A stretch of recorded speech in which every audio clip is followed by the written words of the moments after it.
And now, it's time for another Dice Tower review with Tom Vasel. Hey folks, today we're taking a look at Thunder Alley from GMT, designed by Jeff and Carla Horger. This is a game that I did a paid preview for last year, so take my review with a grain of salt, but I enjoyed it then. Will I still enjoy the final product? Well, let's see. This is a game based on NASCAR racing, but due to licensing, doesn't mention the word NASCAR anywhere, but that's obviously what it is. GMT is known for fairly heavy simulation games, and this one kind of looks like a heavy simulation game, but it is not. It is an easy movement where you have multiple cars. Again, let me show you, and then we'll come back.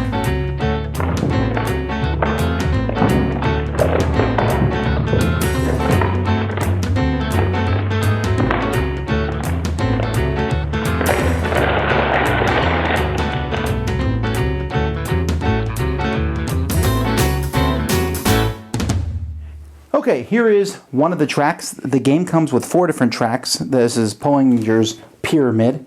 And the tracks, there's not a huge amount of difference. They're on 2 different sides of the boards. This one here is from Columbus, Ohio.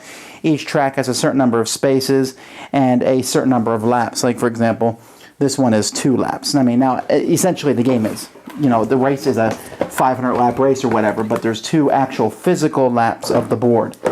Each player is going to pick a racing team that is of their color, and they're going to get a certain number of cars depending on how many players are playing. For example, if you were playing a 4-player game, then each person would get 4 cars. So let's take a look at that. One of the things that you do when you set up the track here, this St. Adriana Speedway, is that the cards here are going to be used for many things. But one of the things they're used for is at the bottom, you can see that they have a way here to determine a random car color. Sometimes that's needed. And that's the way you'll set up the race here. So let's say that this game was going to be green, yellow, red, and blue. So we flip over a card, and so we see yellow gets pole position. So yellow would place one of their cards in pole position, and then the next color on that card was blue, so blue would get the second one, and then the next color was red, and then green was the 4th color, so green would take the next one. And then green would get the 5th position, and then red, and then blue, then blue, then yellow. And then you just keep doing that. So the next one would be yellow, blue, and red, and green. And then finally, green, red, yellow, blue. And so I have a 16-car race here. So even with 4 players, there are 16 cars on the board. And now what you're trying to do is you're trying to get points. You're going to get points for your placements. Depending on how many people are in the game, there are different placements. So for example, here's a token that's given to the 14th place. They're going to get 30 points. And you're also going to be getting points for every time that you led a lap, you'll get a point. And whoever led the most laps is going to get a point. So one of these cars will be the turn leader, and that's important to keep track of because you need to know if cars get lapped or not. Players are going to draw a handful of cards from the deck for each round, and they're going to draw one more card than the number of cars they have on the board. So you're going to have to play most of your cards. The thing is, you have to know when you can play these cards. There are 4 types of cards. But before I talk about the types of cards, when you play a card, many times they will cause damage. In fact, most of the time, they will cause damage to your car. A slingshot, for example, causes a tire damage. So if that happens, I'll take a tire damage. I will find the matching car on my team. Let's say that number 18 took tire damage. I'll put it here. 4 of the types of damage, blue, tire, gas, and so on, are temporary damage, and some are permanent. Temporary damage can be fixed by going to the pits. Permanent damage will stay in your car. If you have 3 or more damage on your car, you will start losing speed. You're -3 to speed, 4 or 5, and if you get to 6 damage, your car is out of the race. So you look at the top of the card, this one doesn't cause any damage, but it also has a slower number. There's 2 numbers on each card. The bigger number is the number you're concerned about. That's how far you move. The smaller number is if you're coming out of the pits. That's the number that you would use. Now there's 4 types of movement here. Solo movement is the simplest type of movement. When you do that, you simply take a car and you go 1, 2, 3, 4. You can move sideways or forward as you're moving along the track. Very easy. Draft movement, however, moves everybody before and after your car. So let's say I play draft movement and I decide to move car number 40 here, and he moves 6. I'd go 1, 2, 3, 4, 5, 6, and every car before and after him would go. Now with draft movement, you can move laterally before you start the draft movement. So let's say, for example, some cars were here, and red could move laterally, start moving forward, and then move these cars with him. Now, whenever a car moves, whether it's for draft movement or solo movement, when you're done moving that car, you flip it to the other color. And each round of the race, you're either moving all the cars with a white background or all the cars with a dark background.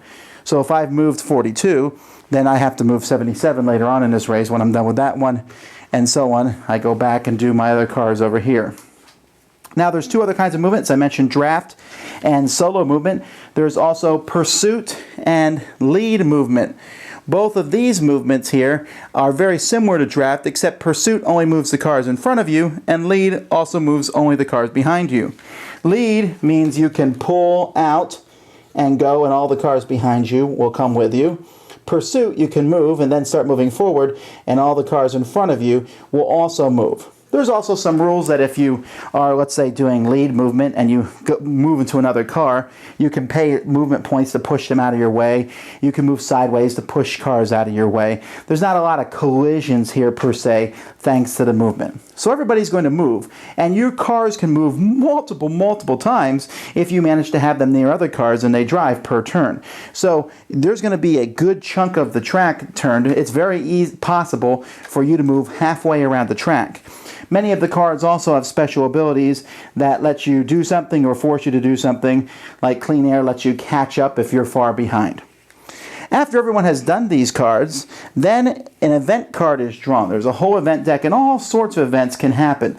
Some events have yellow flags, and cards have to be reset for a restart, which basically lines everybody up in position order but groups them all back together. Others can cause a pileup or a collision, or sometimes if you have the most tokens of a certain type of card, the most tire tokens, you're going to spin out. So you have to be careful about not taking the same type of tokens. One event happens during each turn, then players decide whether they're going to pit or not, which makes you go back spaces, and then you have to catch up, but it does get rid of all your temporary damage. And players will keep going. After the race is over, which will be after a certain number of cars have passed the finish line, after a certain number of laps, this one's 2 laps, and again, they're really like zooming around and around and around the track. They're just changing positions. This is a simulation. And after that happens, everyone gets their final placement. After the first car passes, other cars can pass, but everyone gets their placement. They get points equal to their placement. You get points for each round of the game that you were the lap leader, and whoever has the most points is the winner of the game. We are at the point in my gaming life where for a game to make it on these shelves, it has to be absolutely spectacular, or a game my kids love, or whatever. Well, Thunder Alley is one of those games that is going to make it on the shelf, because it is... I'm a little hesitant to call it the best racing game I've ever played, but it's in the top 3 at least. I am so impressed by this. I've seen some people go, oh, it looks very complicated. It is not complicated at all. It's simply just a movement game. In fact, it almost doesn't feel like a racing game in many aspects. It's a hand management. When do you play the right card? Trying to line your cars up so that they take advantage. You force other people to draft. If you can get all your cars lined up after each other to move around the board together, what a great thing that is. Now, there's a couple things that people might say that are negative. The component quality, I think, is spectacular, looks good. My only complaint might be that the cars, they have the white side and the dark side, and I would love little plastic cars, but I understand the necessity of this. But sometimes you forget what turn it is. You'll forget, are we moving the white cars or the black cars again? I wish there was a big token that you could flip over so you could remind yourself which cars are moving this round. But other than that, the cards and everything else seems very good quality. The other folks may not like the yellow flags and things like that, which there's some catch-up type mechanisms. Even though that is a very realistic thing that happens in these races, I don't mind, because it's all about knowing when to play the right card at the right time. And even if somebody beats you because they caught up during a yellow flag affair, you still get points for leading each lap. And that's a really big deal, because the difference between first and second is like 3 or 4 points, and distance between maybe fifth and sixth is only 1 point. So it's not that big of a deal, and all 4 of your cars are going to score points for you. Very cool game, a whole lot going on. I just was so enamored by this because I love the fact that you're moving and someone else moves. You're like, oh, thanks for helping my car move, and now I'll return the favor, or I'm not. I'm going to play. This is the time to play the solo car that moves you around, or maybe that's all I have is solo car movement, and I don't want to. I want to draft with other people, so I'm trying to move so that I'm behind other cars on the racetrack.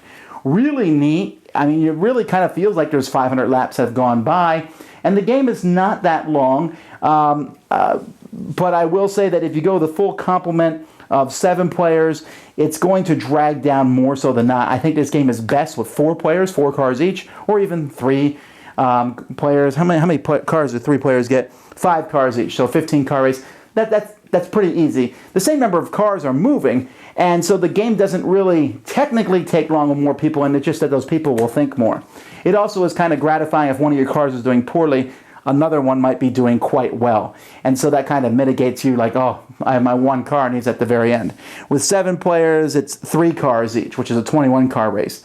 But still, fun, entertaining, and I'm fixated on the game the whole time.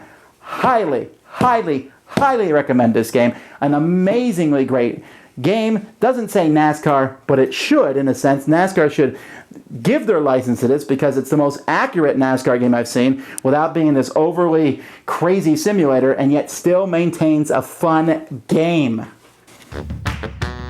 Thanks so much for watching the Dice Tower videos. Find more great videos and reviews, as well as our top-rated audio podcast at Dicetower.com. You can also find other great shows at DicetowerNetwork.com. I'm Eric Summerer, and you've been watching The Dice Tower. The Dice Tower is sponsored by Cool Stuff Inc., where you can find great games for great prices. Cool stuff in stock. Check them out at CoolStuffInc.com. Tom, shut the door! There? There.